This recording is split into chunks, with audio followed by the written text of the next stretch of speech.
It's a great, great morning, the first day in heaven, when you stroll down the golden avenue.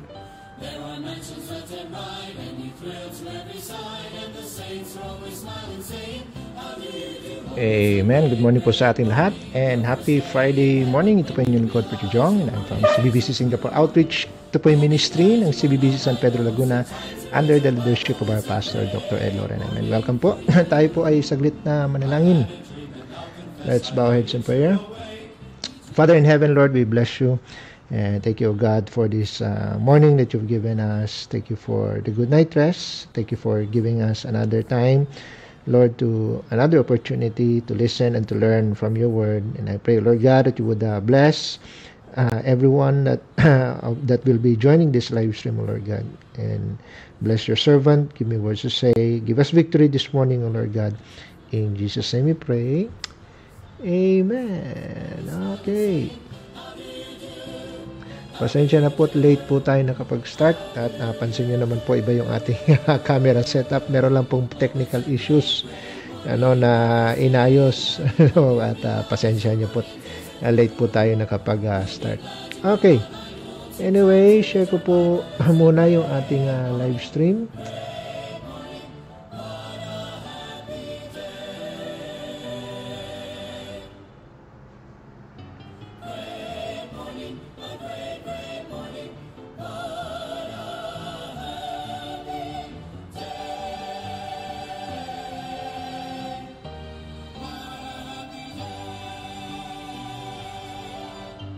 Pasensya na po, late po tayo nakapag... Okay, so now batiin natin ang ating mga kasama. Sister MJ, good morning sa iyo. Ma'am Maris, may buntag. And also kay Sister Ann Margaret, good morning. And also kay Sister Tere, good morning. Okay, so with that, tayo po'y dumako po sa ating message ngayong umaga. Okay, Ecclesiastes po tayo. Ecclesiastes, sorry. Ecclesiastes chapter 9. Okay, Ecclesiastes chapter 4 verse 9. Okay. Ecclesiastes 4 verse 9, very common verse. Okay. So verse 9 to 12. So I'll read and then sundan nyo na lang po sa inyong mga mata. Sabi po sa verse 9, two are better than one because they have a good reward for their labor. For if they fall, the one will lift up his fellow, but woe to him that is alone when he falleth, for he hath not one another to help him up. Again, if two lie together, they shall have heat, but how can one be warm alone? And if one prevail against him, two shall withstand him, and a threefold cord is not quickly broken. I'd like to speak about the subject this morning, staying close in a busy world. Staying close in a busy world. Alright, tayo po muna yung manalangin. Father in heaven, Lord, we bless you. And thank you, O God, for giving us another time to study your word. Now, Lord, we pray for your blessing, your guidance. Lord, let your word speak to us, to our hearts, O Lord God, this morning. Lift us up, encourage us, O Lord God, and I pray that you will give us a victory, one that will bring a glory and honor to your name. All of these things we ask. Only use your servant, O Lord God, as your mouthpiece this morning. In Jesus' name we pray. Amen. All right. Staying close in a busy world. Now, gusto ko lamang pong bigyan ng konting disclaimer. No, very honest disclaimer that this message ay hindi po ito oversimplification ng issue, no, especially kapag mga couples ay tawag nito busy, kumbaga this is sabihin na nating kumbaga as much as possible kukunin lang natin yung principles, okay, but yun nga, you can apply based po sa kanya-kanyang sa inyong kanya-kanyang sitwasyon, okay? Why? Because every couple, meron po kayong sariling mga may kanya-kanya po kayong time, no? May kanya-kanya po kayong mga stresses, kanya-kanya po kayo ng personality, 'di ba? Kanya-kanya po kayo ng sitwasyon, right? No two marriages are exactly 100% alike, no? So kung ano magwo-work sa isang couple may not work, may need a different approach pagdating sa another couple, no? Merong iba na nagdi-deal ng mga health challenges, yung iba dumadaan sa isang financial na na stress, 'di ba? At yung iba naman kanya-kanyang mga kanya-kanyang how to say struggles, lalo na kapag long distance sa mga lalo sa ating mga OFW, and each of you carry burdens that hindi maunawaan ng iba na outside outside ng inyong pamilya. But yun nga, today's message is, kumbaga, it's not about blame, it's not about criticism, or it's not about excusing one another. Hindi ito, kumbaga, pilit na na affection. It's not demanding emotional na availability, and hindi rin ito about intimacy, but this something na more, sabihin na natin, more foundational, it's about affection and connection. Yun bang warmth ninyo sa isa't isa, yun bang attention ninyo sa isa't isa, yung gentleness, togetherness, na kumbaga that with these things yung marriage ninyo ay you feel safe, 'di ba? You feel more anchored spiritually. So in every marriage, yung affection ninyo sa isa't isa, it doesn't die because walang love, but because life has become too heavy, it has become too busy, so meron kayong work, and yung work, it drains your energy. Meron kayong mga responsibilities, 'di ba? And yung mga responsibilities ninyo minsan nagkakapatong-patong, 'di ba? Meron kayong mga bata, meron kayong mga anak, and they absorb your attention, at minsan yun nga, nasasapawan na yung time ninyo sa isa't isa bilang mag-asawa, and yun nga, at the end of the day, stress kayo galing sa work, and stress madalas natin pag-usapan, stress kills joy, 'di ba?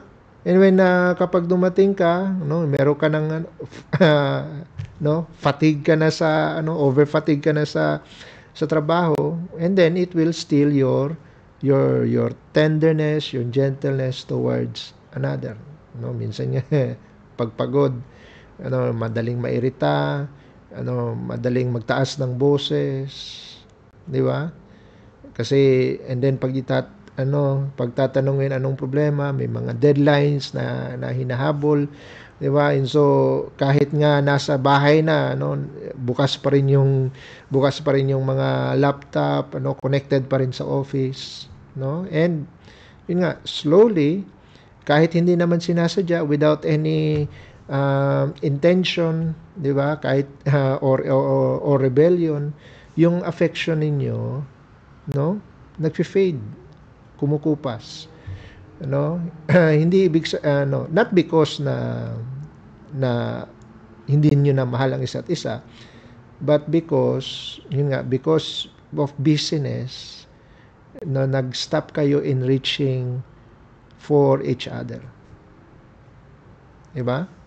And mahirap yan, mahirap yan, yung may mga mga husbands, they feel unseen, 'di ba? Unheard, unappreciated, kasi lalo na kapag busy yung wife, at kapag busy naman yung husband, yung wives naman, they feel that they are overwhelmed, 'di ba? They feel na sila na kumbaga overworked, exhausted, 'di ba? Kumbaga yung energy nila, it's depleted, Di ba? And then, yung kanilang, they feel that they are emotionally unattended. No? At kapag ganyan ang nangyayari, ganyang mga struggles ang pinagdadaanan because of the busyness, ang kalaban, the devil rejoice. When the when two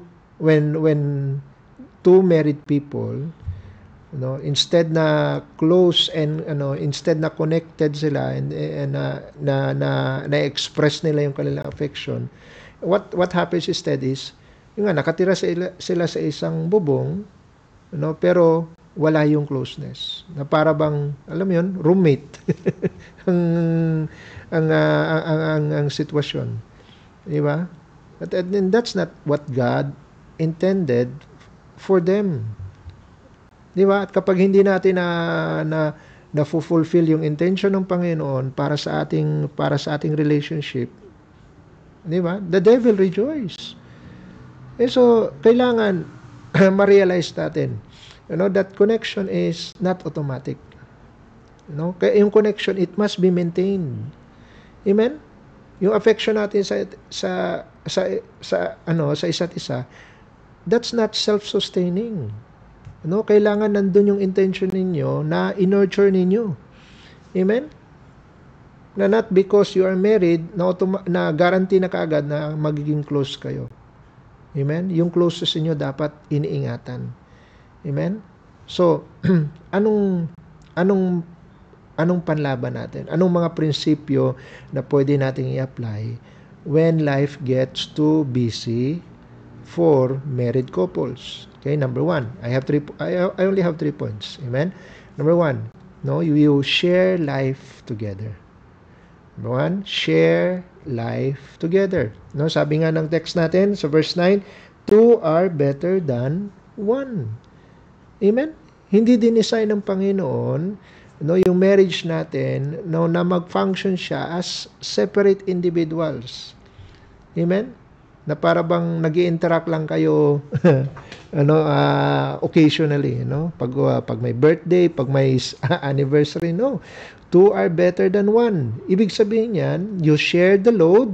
Amen? You share the journey, you share the burdens, you share the joys, you share every aspect ng inyong relationship.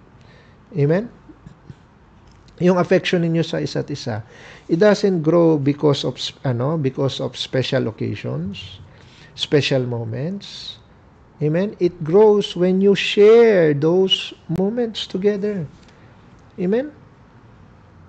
Kapag yung husband and yung wife, they live their lives side by side sa paggawa ng decision, amen, sa inyong mga responsibility, sa inyong prayer life, 'di ba, sa inyong conversations, then yung affection that is natural, will just be there.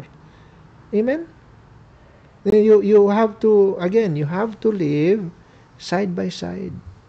Amen? Kasi kapag disconnected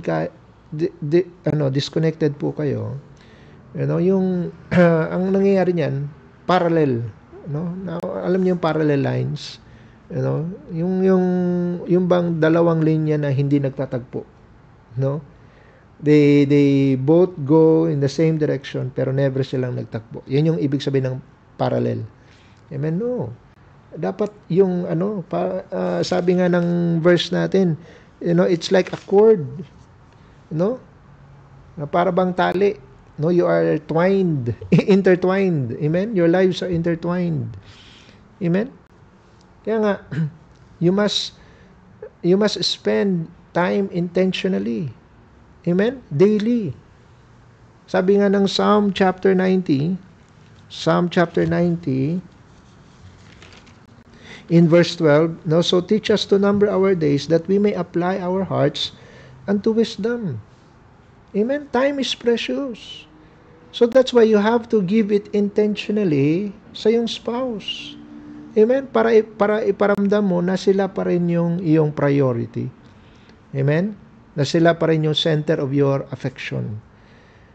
Amen? Nabanggit ko nga nung last na preaching, you do not hold your life. Hindi mo alam. So as much as possible, iparamdam ninyo. Yung mga idea na saka na, pag may time, saka na pa. Di ba? You do not know, you do not know your life. You do not know what is in tomorrow. Di ba? Sabi ni James, for what is your life? It is but a vapor. Amen? That appeareth for a while and then vanisheth away. Parang usok lang yan. Amen? Parang usok lang na nandyan, kita mo ngayon, and then maya-maya, wala na. So, spend time intentionally. Talk honestly about your day. Sabi nga ng Ephesians chapter 4,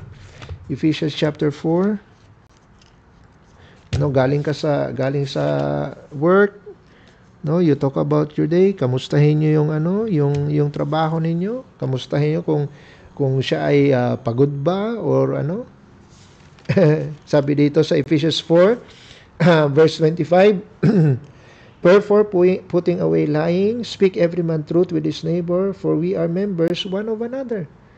Amen? Yung honest ba na communication, na walang pagkukunwari, walang tinatago. Kasi pag honest yung open kayo sa isa't isa, it will prevent yung emotional distance. The more that you keep, 'di ba? Tatago mo lang, sasarilihin mo lang yung mga pinagdadaanan ninyo. The more it will create distance. 'Di ba? Malayo na nga kayo in proximity kasi nga nandito ka, yung husband mo nagwo-work yung nagwo-work ka dito abroad, and then yung husband mo nandoon sa Pinas. 'Di ba? And then tinatago nyo pa yung nung pinagdadaanan niyo. So distance na nga kayo, geographically distant pa kayo emotionally. And then, paano nyo makakompensate yan? Through honesty. Amen? At kung maging honest kayo sa isa, you will strengthen. Yung bang friendship na sa simula pa lang meron na kayo. Amen? Ang problema, mas honest pa dun sa kay Mare, mas honest pa dun sa BFF, mas honest pa dun sa 'di ba, sa marites niyang kapitbahay, kaysa o sa barkada, kaysa sarili niyang asawa. 'Di ba? Putting away lying. Amen? Then what else? You share responsibilities. Amen? Sabi nga, 'di ba, bear ye one another's burdens. Amen? Kapag yung burden ninyo, you share the burden, and then wala na yung tampuhan. Why? Kasi yung burden na i-share . Diba? And in return, as a result, yung affection ninyo would increase. Amen? Then of course, you pray together. You pray together regularly. Amen? Sabi nga ng ito yung principle . Look at Matthew chapter 18. Matthew chapter 18. Again, kunin natin yung principle. Matthew 18 in verse 19. Sabi dito, again, I say to you that if two of you shall agree on earth as touching anything that they shall ask, it shall be done for them of my Father which is in heaven. Amen? Kapag kayo mag-asawa, you agree. Amen? You agree on anything kapag kayo ay humingi sa Panginoon dahil kayo ay in agreement. Amen? It will unite your heart. Amen? And it will soften your spirit. Kung halimbawa meron man kayong mga struggles na pinagdadaanan, imbis na magmamatigas, kayo ay nagiging tender sa isa't isa. And then of course, prayer strengthens your connection. Amen? Kaya affection grows kapag yung life ninyo, you share it together. Amen? Huwag nyo hayaan na maging you are just living under one roof, pero you are living lives separately. kung kayo man ay both of you nandito kayo abroad or nandiyan kayo sa Pinas, you are together, hindi kayo you are not geographically separated, 'di ba? Then have time together, walk together, listen together, listen to preaching together, listen to devotions together, 'di ba? Kung kayo man ay distant, 'di ba? At ang connection niyo lang ay video call, then listen.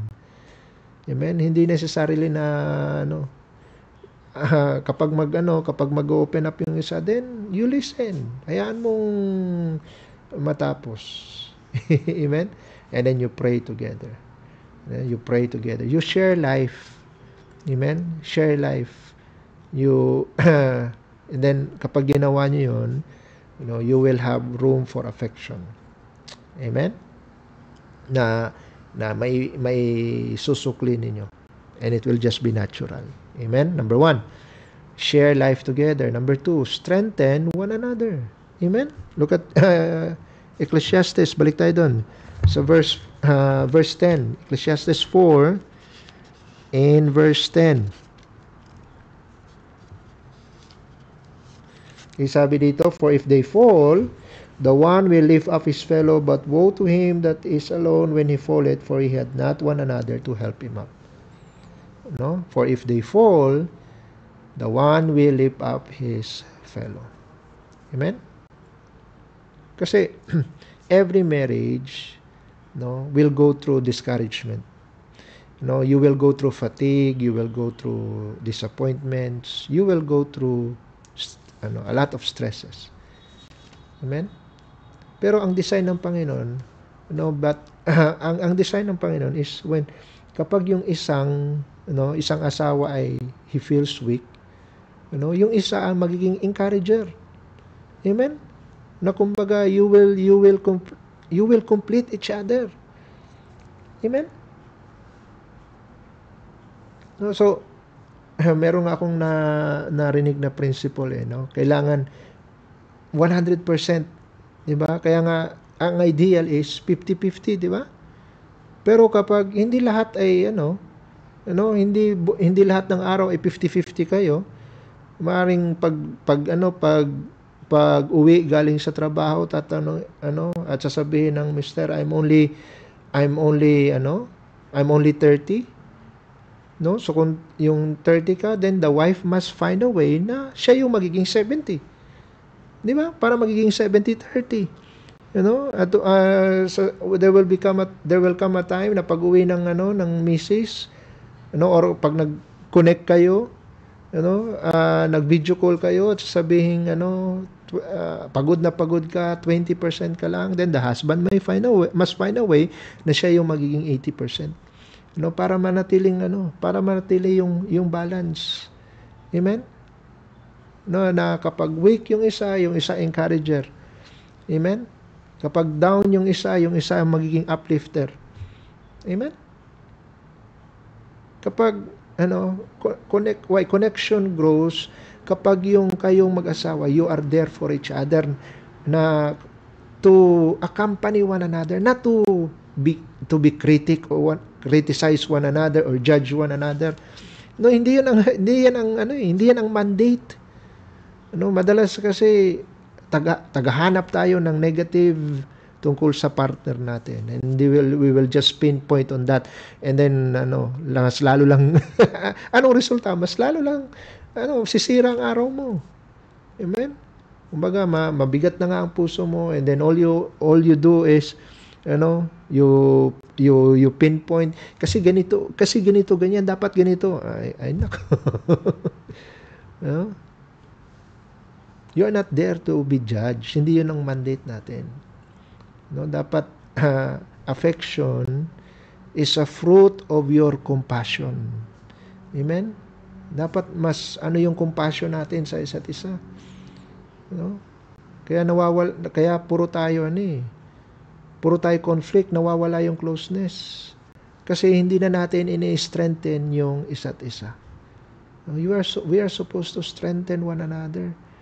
Amen? At mangyayari yan kapag, unang-una, you put yourself on your spouse's shoes. Amen? Empathy. You be kind to one another. Maging patient kayo sa isa't isa. Ano ba naman yung simple encouragement ang ibigay natin instead of judging? Amen? Offer, kapag naramdam mo na, your spouse is hurting, pag ni-report niya, napagalitan siya ng boss niya, or may hindi siya kasunduan ng kasama niya sa work, then you offer comfort. Diba? Ano sabi ng 1 Thessalonians? 1 Thessalonians 5 in verse 11. 1 Thessalonians 5 in verse 11, wherefore comfort yourselves together and edify one another, even as also you do. Amen? In times of struggles, in times of stress, in times of hardship, nandyan yung encouragement. It will build trust. Amen? It will build closeness para sa inyong mag-asawa. Amen? Be patient. Amen? Especially kapag weak yung in times of weakness. Be patient. Yun yung isang characteristic ng love eh. Look at 1 Corinthians chapter 13, the love chapter. Amen? Look at verse 4. Charity, what? Ano yung pinakaunang entry dyan? Charity suffereth long. And is kind. Amen? Are you kind towards another in times of weakness? In times of stress? Amen? If you'll just be patient with one another, malilesen yung pressure. Amen? And then magkakaroon kayo ng natural na connection. Speak up encouraging words, uplifting words. Hindi yung mga words na makakapag-discourage. Diba? Anong principle? A word fitly spoken. Amen? Anong it's like apples of gold in pictures of silver. Amen? So, yan ang sabi ni Solomon. Kaya nga, pick your words. Be careful with your words. Amen? Dapat ang words ninyo is encouraging. Hindi mas lalong ididiin. Choose your words. Kasi yung well-chosen words will have healing power. Lalo kapag drained yung drain yung asawa ninyo. And it will strengthen your marriage. Amen? Again, and again, ito yung principle na lagi, forgive quickly. Amen? Narinig natin yan sa, the other Sunday sa preaching, Forgive quickly. Amen? Let not the sun go down upon your wrath. Amen? Ano yung principle? Forgiving one another even as Christ has forgiven you. Amen? Kasi kapag nandun yung open kayo to forgive, then mabilis ma-restore yung affection. Amen? Always be ready to forgive. Strengthen one another. Amen? Kasi alam nila na when they fail, which is nangyayari yan sa bawat tao, then they know that they have meron silang support. Na pag bumagsak sila, merong support, na merong magli-lift up. Amen? At magpapatuloy na sila ay they can still build up that relationship together. Amen? Don't tear each other down. Amen? Strengthen the a strengthened spouse will maintain its connection. Amen? So number 1, share life together, strengthen one another, and number 3, the last, stand with one another. Amen? Stand with one another. Look at verse 12. And if one prevail against him, two shall withstand him, and what? And a threefold cord is not quickly broken. Amen? Sir, threefold. Sino yung pang third? Diba? Kasi two is better than one. And then a threefold cord is not easily broken. Sino yung pangatlo? Then of course, it's God. Amen? Make your marriage stand with God. Stand with one another. Amen? Kasi a marriage that will not last if they do not stand together. Amen? Ibig sabihin, you are loyal. You are loyal to each other. The two of you are united. You are faithful with one another. You are spiritually aligned. Amen? Ibig sabihin yan, kapag mayroong problema, you face it na para ba kayong like a teamwork. Amen?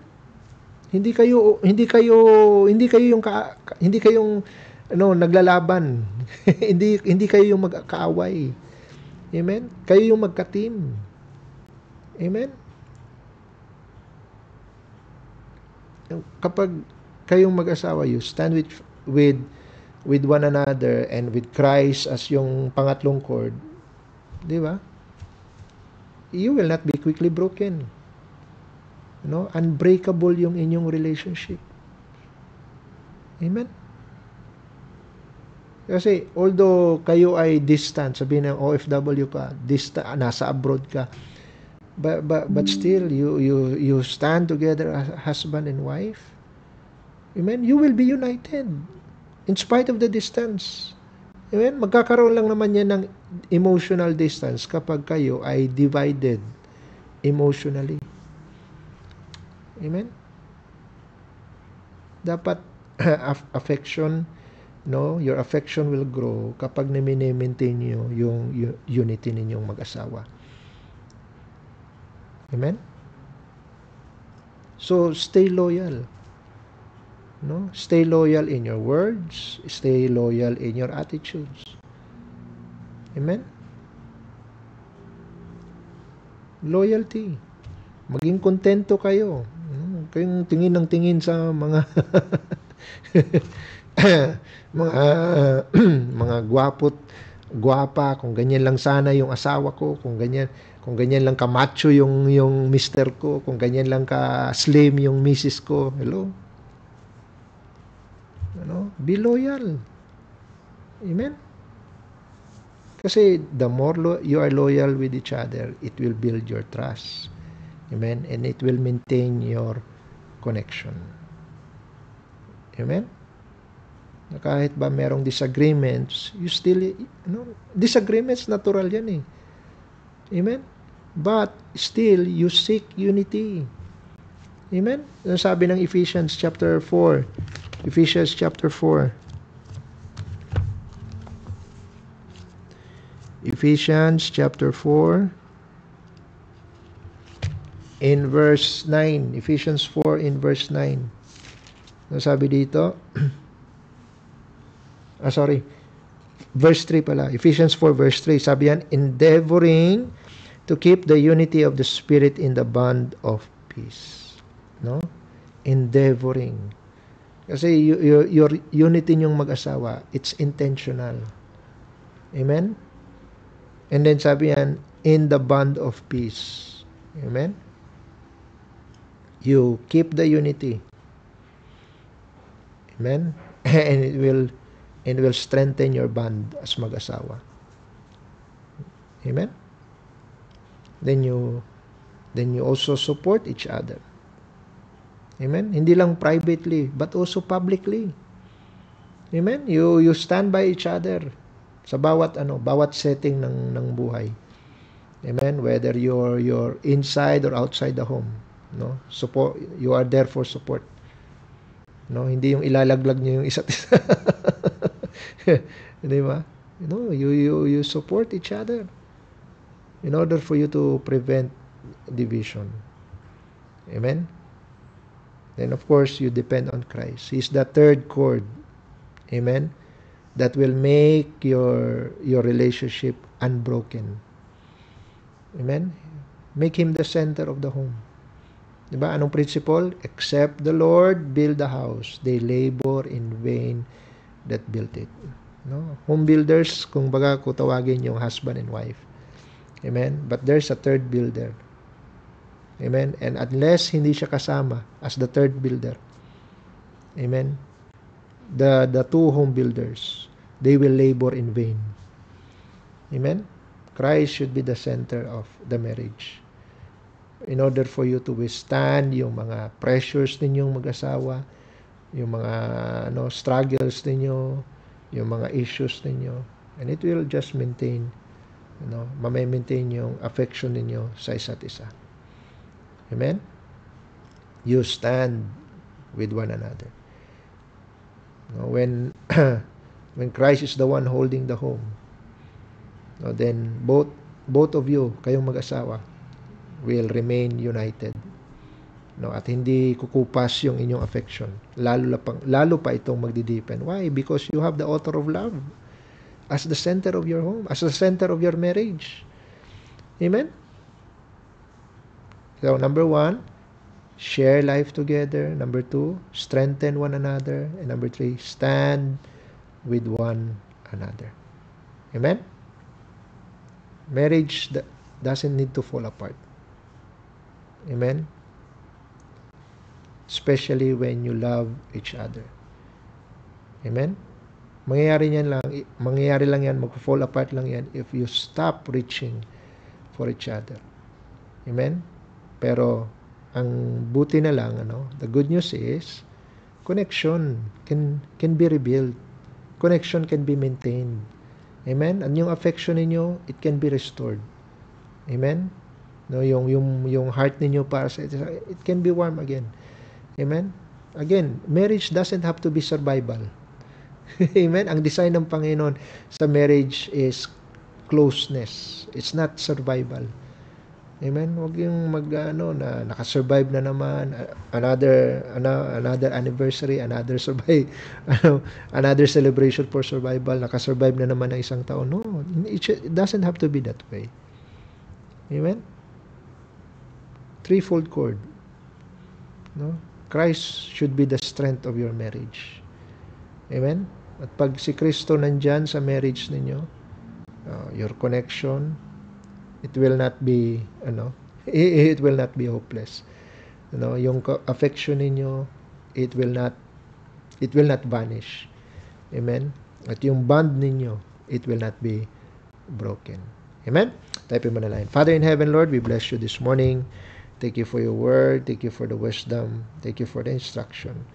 And Lord, you know every situation that this every situation of every spouse, every married couple, oh Lord God, has their own situations. And this is not a be all end all, oh Lord God, but help us to take the principles, help us to apply it in our marriages, that we may live in wisdom according to your word, and help every couple, O Lord God, to maintain their connection and affection towards each other. And I pray, O Lord God, that in every marriage you be the center, so that the cord will not be easily broken. And I pray, O Lord God, that you would bless every couple, O Lord God, every marriage, especially in the outreach. Help every couple, O Lord God, to be strong, whether they are together here in Singapore or whether their spouse is back in the Philippines. I pray, O Lord God, that you would bless every family of the outreach, O Lord God. Help them to be close regardless of the distance. Thank you for your word. Give you back all the glory. In Jesus' name we pray. Amen and amen. Alright, I hope naging blessing po ang message natin ngayong umaga. Amen. Okay, so batiin natin ang ating mga kasama.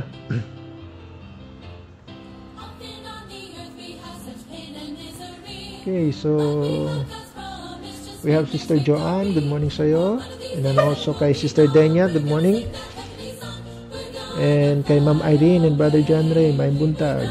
Also kay Sister Christine, good morning. Mama Edgy, amen. Papa Bencho, may buntag. And also kay Sister Jonalie, good morning. Si Sister Ruby, amen. Good morning. And also kay Sister Laila, good morning. Kay Ma'am Jessie Afalia, good morning. Kay Ma'am Elaine Almonte, good morning po sa inyo. Kay Ate Cecil, good morning. Sister Maricel Basilia, good morning.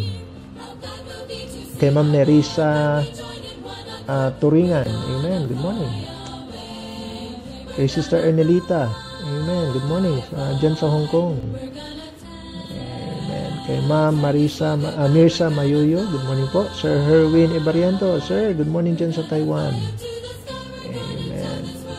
Also kay Sister Charis, good morning sa iyo. Ma'am Mary Jane Ramirez, good morning po ma'am. And kay Sir Jovit Serenas, good morning. Ma'am Casey, amen. Sir Ian, good morning. And amen. Oh, kay Mrs. Cadayona, amen. Good morning po ma'am. Thank you po for joining. Kay Ma'am Grace Clemente, good morning po sa inyo. Amen. Kay Ma'am Shea Argelies, good morning. Kay Ma'am Jane Esguera, good morning po. And kay Ma'am Lucy Biadog, Elote, good morning. Amen. Good morning dyan sa Taiwan. Amen. Kay Ma'am Sally Velete, good morning. And kay Sir Yunjiro Narcisa, amen. Good morning po. Thank you po for joining. Alright, so dyan po nagtatapos ang ating morning devotion. Members, let's pray for a victorious weekend. Amen. Let's pray for good weather. And of course, let's pray for excitement. Amen. Maging excited tayo for our services. See you tomorrow, no? Sa mga libre bukas, kita-kita tayo bukas. And also, of course, big day on Sunday. Pray for victory. Amen. Pray for our pastor. Amen. At sa kanyang God would keep him safe sa kanyang mga travels. Amen. Okay. So let's close in prayer. Father in heaven, Lord, we bless you this morning. Thank you for the victory you've given us. And now we ask, Lord God, for your blessings for the rest of the day, especially in our work. Lord, keep us safe. And for the children going to school, also give them your protection. Lord, provide for our needs, provide for our family's needs. And I pray, O Lord God, always for your presence in our life. Lord, we pray that you would bless this weekend's service. May you once again send revival, Lord God, through the preaching of your word, especially upon in going to church. I pray for your service tomorrow. Give us victory. Give us blessings, O Lord God. And of course, our big day on Sunday. Lord, bless every ministry. Bless every involvement.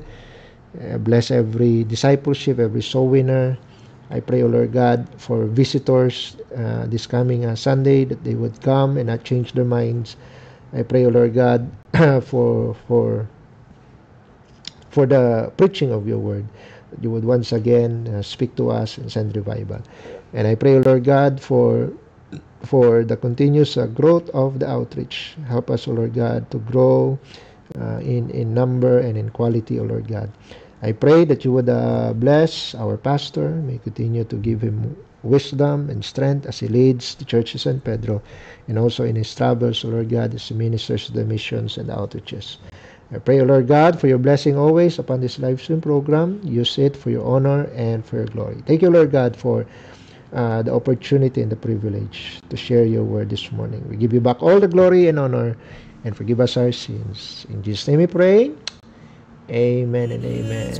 Alright, thank you po for joining. Magkita-kita po tayo sa Monday. MWF lamang po yung ating programa sa mga bago. So, Monday po tayo magkikita for our next morning devotion. God bless you all. We are dismissed.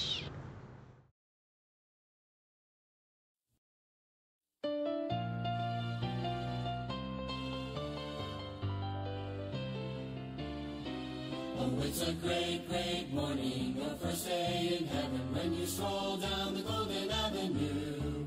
There are mansions left and right, and you thrill to every side, and the saints are always smiling, saying, how do you do?